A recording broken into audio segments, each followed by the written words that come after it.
Hej Kåre, min ven. Tak for din besked. Det var dejligt at høre fra dig. Sjovt som den her digitale verden, den virkelig får lov til at leve ud her i forbindelse med corona.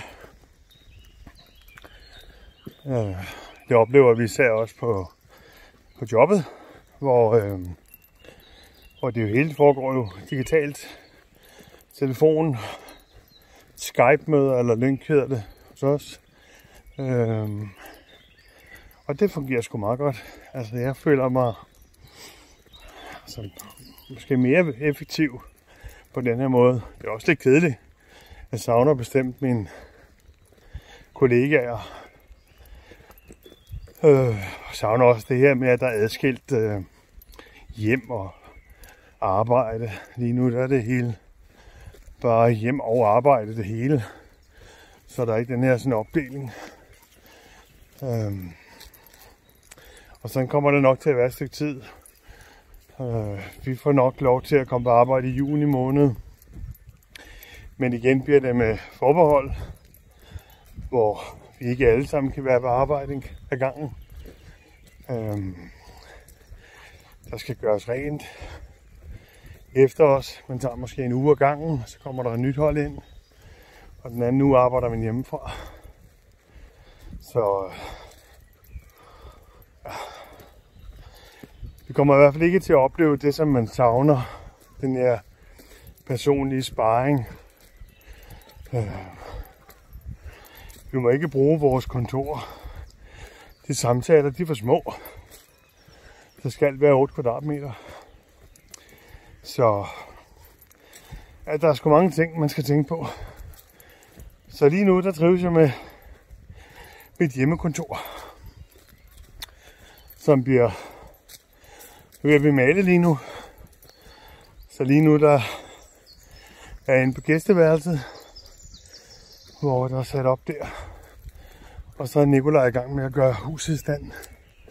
Han er jo færdig som maler her den 8. juni, tror jeg det er. Han springer ud. Og han skulle have været i praktik nu her. Men kvæg covid-19, så har man nedlagt praktikken, og han har så fået lov til at lave den praktiske del hjemme hos os. Vi betaler, men så knokles der. Ja, det gør der også lige nu. Jeg er ude og gå med en tur. Jeg tror, jeg tager 10 km i dag. Og i dag der er så Milo med. Stine er på besøg. Og jeg får lov til at gå lidt med Milo. Min kompis. Men du ved, de unge mennesker, det er jo ikke samme arbejdsmoral i hvert fald, som jeg havde. Heller ikke som Inger havde i hvert fald. Så han spiller computer om natten, og så står han måske op og laver et eller andet par timer. Så ligger han så til at sove, så han er frisk om natten. Det har vi brokker os lidt over, og det bliver en pisse over. Jeg synes, vi stresser ham. Men lige nu der ligner vores hjem jo også bare rod. Og det er vi ikke så glade for. Så derfor så prøver vi at presse lidt på. Men han vil gerne vise, at han gør et godt stykke arbejde, og det gør han sgu. Han er super dygtig. I stedet for væv, som man normalt sætter op, og det jeg har lært, så spartler han væggen op, sådan en tyndspart. Og det bliver sgu super flot. Vi har pillet alle vores loftlister ned, og de var jo sat op, fordi der var sådan en sprække nogle steder op til loftet fra vægpladen. Og det bliver spartlet ud nu her, og kommer der en elastisk fuge på, så det bliver super flot. Men det tager lidt tid, nu det står på i 3 uger, tror jeg. Og vi mangler stadig halvdelen af stuen, og smådel i køkkenet, og smådel i soveværelset. Og så et værelse mere, og så Nikolajs eget værelse, plus bryggerset, før vi er helt færdige. Ja. Ellers har vi det godt. Inger har jo været hjemme også, fordi hun er i risikogruppen, eller faktisk har været i risikogruppen. Sidste uge blev den jo ændret lidt, og så man ikke bare sagde diabetes og hjertepatienter, men har specificeret det ud med nogle talværdier. Og hvis man lå derop, så var man i risikogruppen. Og med hensyn til hjertelidelsen, så stod der, hvis det var noget medfødt eller et eller andet, som Inger ikke gik under, så var hun i risikogruppen. Så pt. ser det ud, som om hun ikke er i risikogruppen nu. Så hun tager på arbejde i morgen. For første gang i knap 2 måneder. For det er det. Snart har været hjemme 2 måneder. Det er vildt. Meget mærkeligt.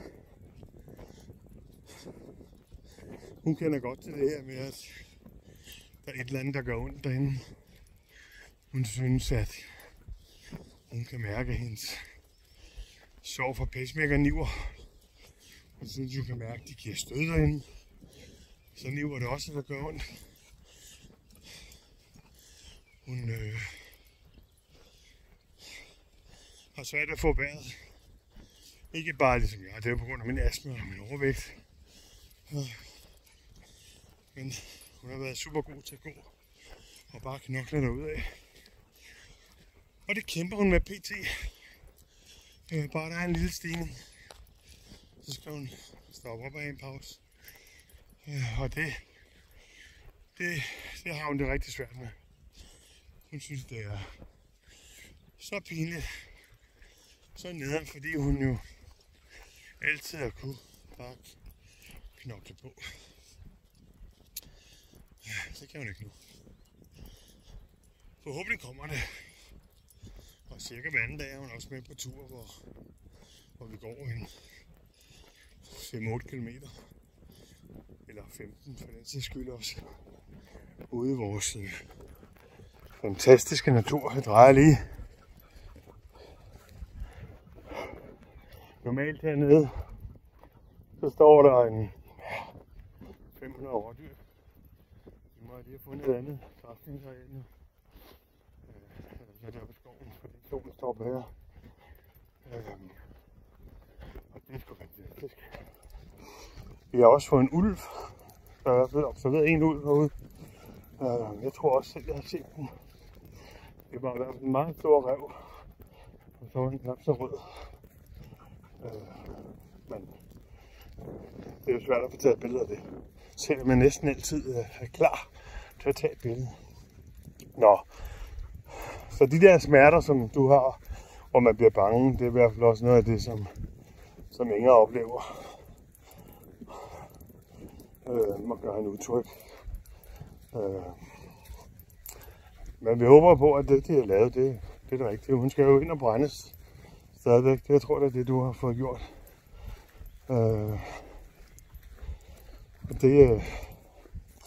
Det venter hun på. Lige nu, der skal hun sådan observere frem til oktober, hvordan det er med bare pacemakeren.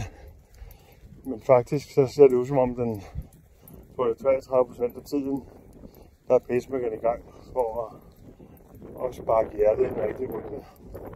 Så den laver en lille smule, tænker jeg. Ja.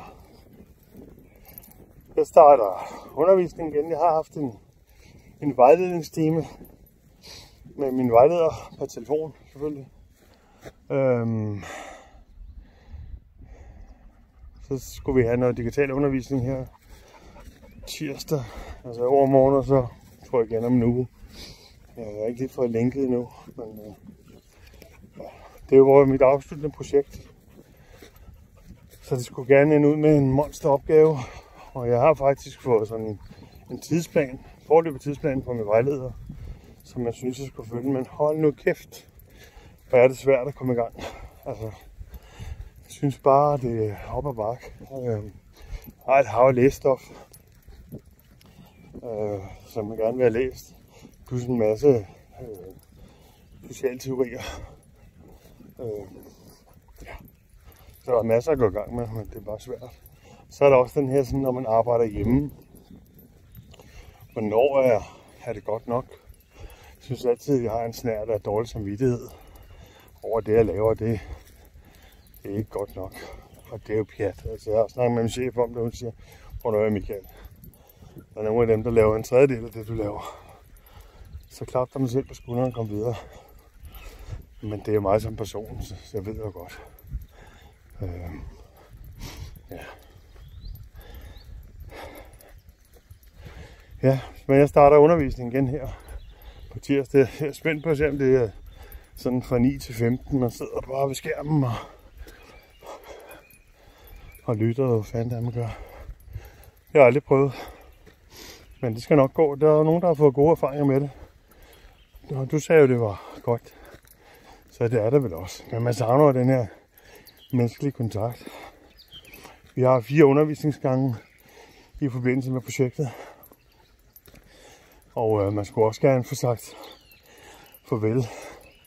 Farvel til nogle af dem, man har været sammen med nu i 2 år. Det blev sådan afbrudt ganske brat her. De 2 sidste undervisningsdage, det sidste modul fik vi ikke. 3 kilometer på 34 minutter 42 sekunder. Omgangstempo 12 minutter 1 sekunder per kilometer. Så det var sådan lidt øv. Og i stedet for mundtlig eksamen, så blev det også en skriftlig eksamen. Jeg fik 10, det var okay. Jeg skal bare bestå her til den afsluttende. For fanden der. Men man stiller jo lidt store krav til sig selv, det synes jeg. Ja. Jeg skal skrive om de her indvandrere fra ikke-vestlige lande, som jo altid er medierne om, at de er svære at få i arbejde, og hvad skal der til, og kvinderne især. Jeg skriver om kvinderne, ikke mændene. Hvad er det, der gør det svært? Men også den indgangsvinkel. Hvad er det, der gør, at det lykkes for nogen at komme i arbejde? Hvad er det, der skal til? Så det bliver meget spændende. Jeg sætter den lige på pause, fordi der kommer lige en monsterbakke her. Ja, så er jeg kommet op ad bakken. Jeg ved ikke, om man kan se den. Kan man ikke. Den er tof.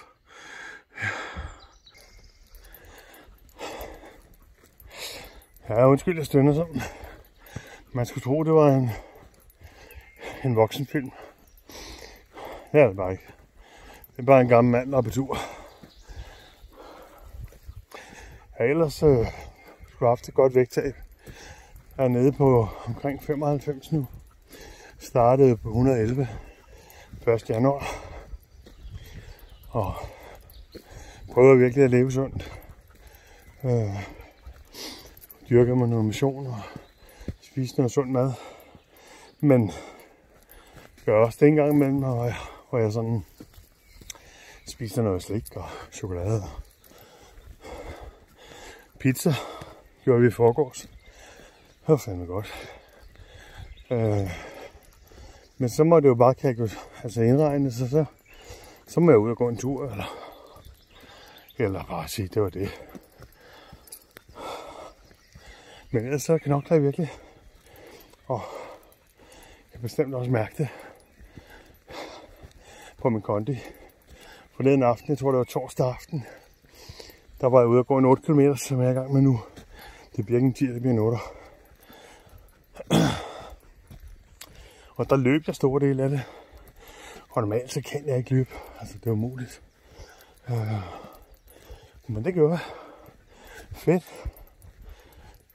Kunne hurtigt genvinde vejret og hjerterytmen. Pulsen. Så det var helt fantastisk. Jeg har ikke lige fået kørt noget motorcykel endnu.